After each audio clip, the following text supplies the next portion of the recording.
Pessoal, resolvi gravar esse vídeo com o intuito de mostrar a todos vocês as provas, as verdadeiras provas que mostram a minha inocência. E que você possa ver atentamente todas as provas que estão aqui, que mostram que eu fui condenado injustamente. Olha, ninguém sabe o que eu tenho passado, né? Nos últimos anos, você ter sido condenado injustamente, desde a primeira vez eu sempre tenho frisado que eu sou inocente e ninguém tem me dado ouvido.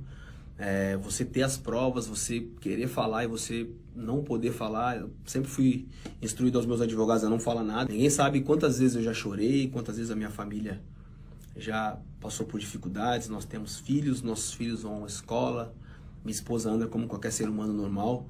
E você ser acusado de algo tão grave, injustamente, ninguém sabe o que eu estou passando. Desde o começo, gostaria de falar a verdade, gostaria de mostrar toda a verdade que prova a minha inocência e eu nunca pude. Então, a minha esperança é que aqui no Brasil eu possa ter o direito de me defender. Para você que é jornalista, que é um jornalista sério e que quer mostrar a verdade, não algo tendencioso, as verdades estão aqui para quem quiser ver, jornalista, advogado, não tem problema nenhum com isso, né? Igual aquele velho ditado, quem não deve não teme.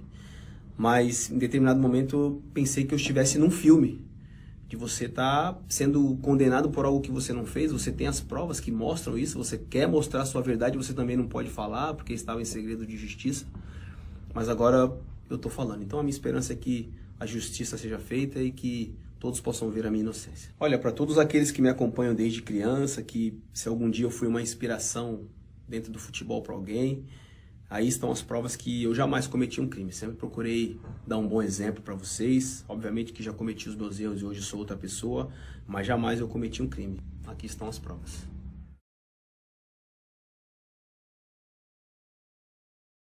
Era uma noite tranquila, como qualquer outra noite. Era um café, se o café se chamava, um local que na época era um local bem tranquilo, bem familiar.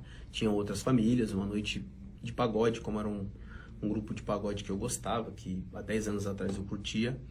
E nós resolvemos ir no pagode, né? Em determinado momento do pagode, a minha esposa decidiu ir para casa. Como eu ia treinar no outro dia, falei para ela que ia ficar poucos minutos a mais e depois eu já ia embora. Logo em seguida, né, eu desci para tocar. Sempre, quem me conhece há muito tempo sabe que antigamente eu gostava de música, de samba. Estava tocando o meu instrumento. E uma mulher se aproximou, normalmente, tivemos troca de olhares, né?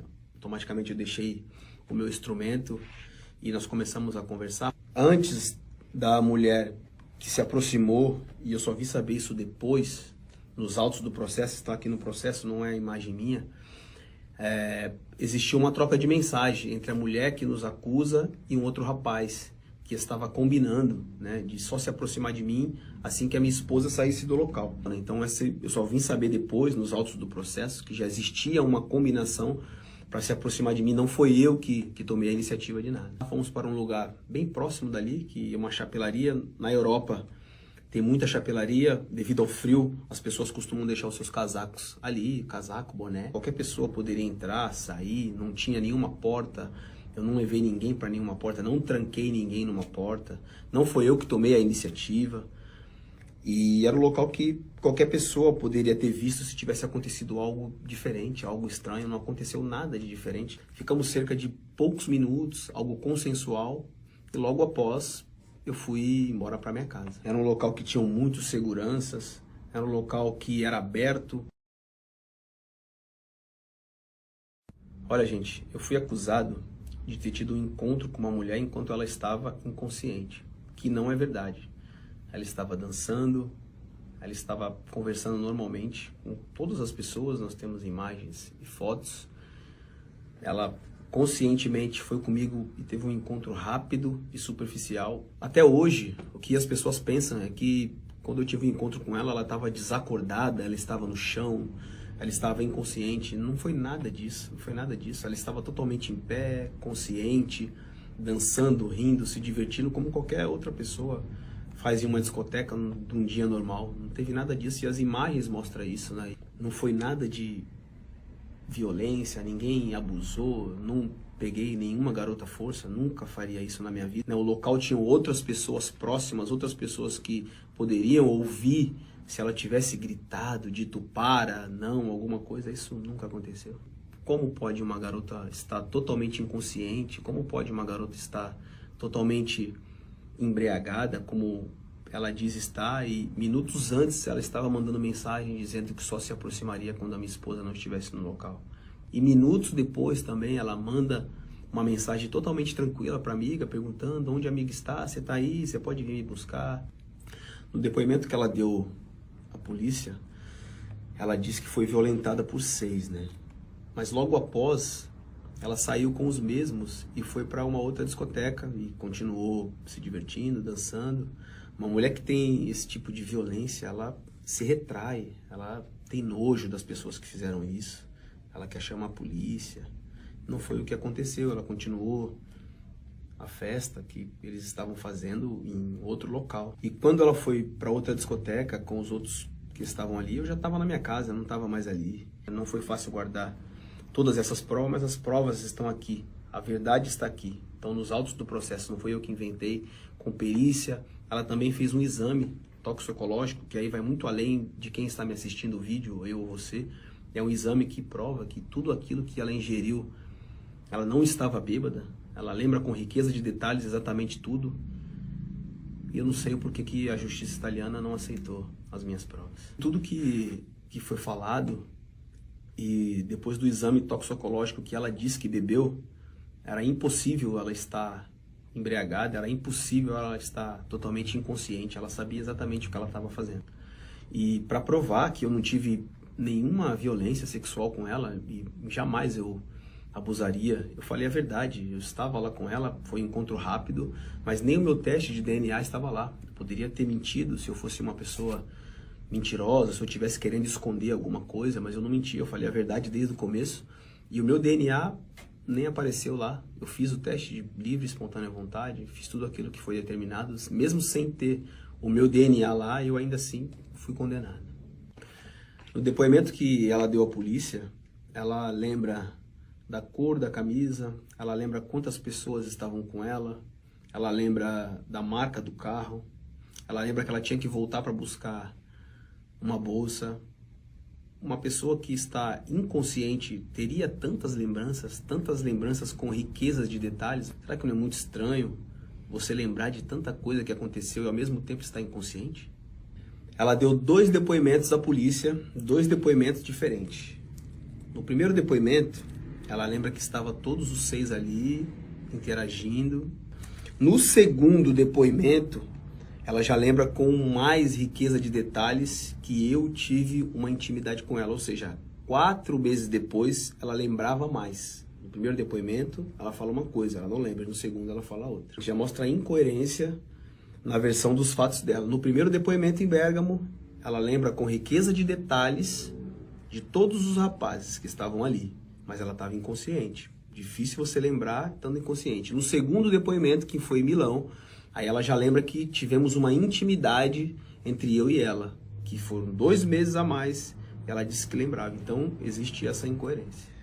Diante de tantas provas assim, contundentes, provas que são gritantes, que mostram a minha inocência, não tenho uma prova nem 2, eu tenho várias provas que mostram que não é verdade a acusação que me fizeram, isso só me leva a crer que esses mesmos que me condenaram são os mesmos que permitem com que aconteça inúmeras vezes história de racismo contra inúmeros estrangeiros fora do Brasil, né?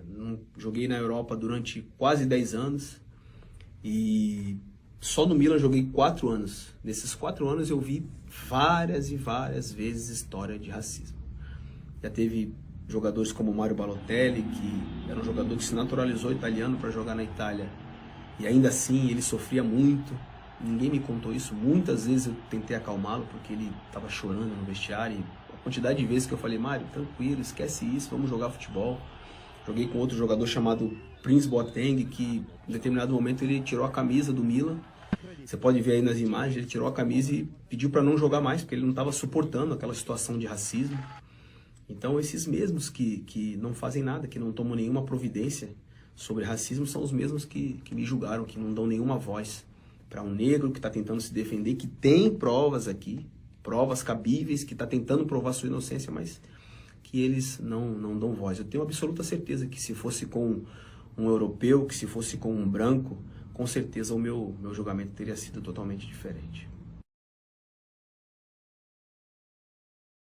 Existe um contexto sobre todos esses áudios que vocês ouviram. Obviamente, eu sou uma pessoa totalmente diferente daquele Robinho de 10 anos atrás. O ser humano ele evolui.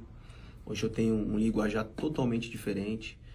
E para você que ouviu os áudios de maneira isolada, né, para você, principalmente as mulheres, pode achar, pô, eu sou insensível, eu sou um cara escroto, eu não respeito as mulheres. Não é isso. Ali eu estava num ambiente de pressão, eles estavam me pressionando, eu tinha absoluta certeza que eu estava sendo extorquido. As pessoas que me ligavam, que me chamavam, que estavam falando comigo naqueles áudios eram pessoas que eu não confiava, eram pessoas que já tinham me pedido dinheiro outras vezes, e eu tinha absoluta certeza que eu não tinha cometido um crime, que eu não tinha engravidado ninguém. Então, mais para eu me livrar, para que parassem de me perturbar, eu falei aquelas palavras. Os áudios foram gravados depois de um ano. Obviamente, né, eu naquele momento, jogador de futebol, depois de um ano você não lembra de exatamente tudo aquilo que você fez, com quem você anda. Aquelas pessoas que estavam me ligando não eram pessoas confiáveis, não eram pessoas que tinham seus documentos italianos totalmente corretos. Então eu tinha absoluta certeza que alguém estava querendo me extorquir, que eu tinha que pagar 60 mil euros, depois história de gravidez, né? Então eu acabei dando risada não por menosprezo, mas assim como algo que eu fiquei totalmente surpreso, né? Igual alguém chegar para você e falar, você roubou um banco, você faz, eu nunca, não faço isso. Então foi a mesma coisa, a mesma reação que eu tive de dar risada, não com desprezo a uma mulher, ou não por desprezar. A risada foi de pasmo, assim, o que vocês estão falando é totalmente ao contrário, não existe isso, não existe possibilidade de crime, muito menos de ter engravidado alguém. O encontro que eu tive com ela ali, que foi algo superficial e rápido, eu nunca neguei isso, mas você ter um encontro consensual com uma garota e você cometer um crime, existe uma distância muito grande.